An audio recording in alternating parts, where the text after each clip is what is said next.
Hello and नमस्ते सबैजना सन्चै हुनुहुन्छ होला। म पनि एकदम सन्चै छु। आज चाहिँ न्यू इयर हो नि त, हजुरहरूलाई नै ह्याप्पी न्यू इयर। यो न्यू इयरमा हजुरको धेरै प्रगति होस्, हजुरले सोचेको सबै कुरा पुरा होस्, जीवनमा कहिले दुःख नहोस्, रोगवेद कहिले नलाओस् भन्दै यो मेरो न्यू इयरको गन्तव्य यही टुङ्गाउन चाहन्छु।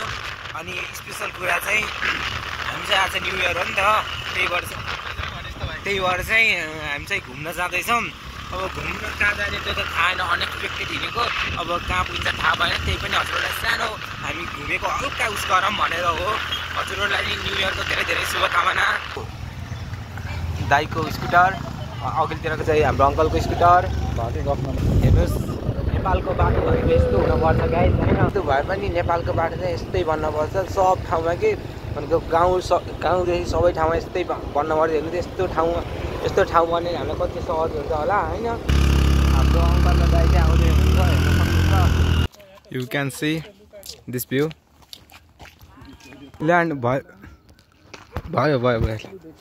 ओके भयो। मकैबारी हो नि त, यस्तै भयो कि हाम्रो मकै पनि अघि हाम्रो मकै नि यस्तै छ कि त्यही घरको याद आएको झ्याप्पा लाएर। मेरो माया हेर्नुहोस्,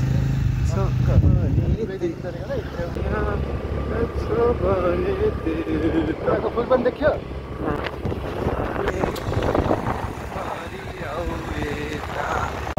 हो यस्तै पिच हुनुपर्छ क्या हाम्रो गाउँतिरको बाटो नि बल्ल मजा हुन्छ होइन।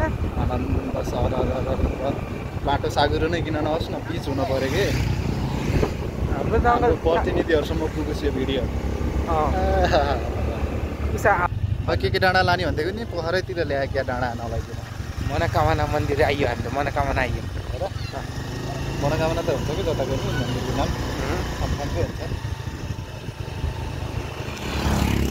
सब न्युट्रल होइन क्यामेरा पनि बन्द गरेर हिँडौँ गाइज। हाम्रो चाहिँ यहाँ पेट्रोल नै होइन, पेट्रोल सक्यो, त्यही भएर चाहिँ हामी यस्तो दुःख।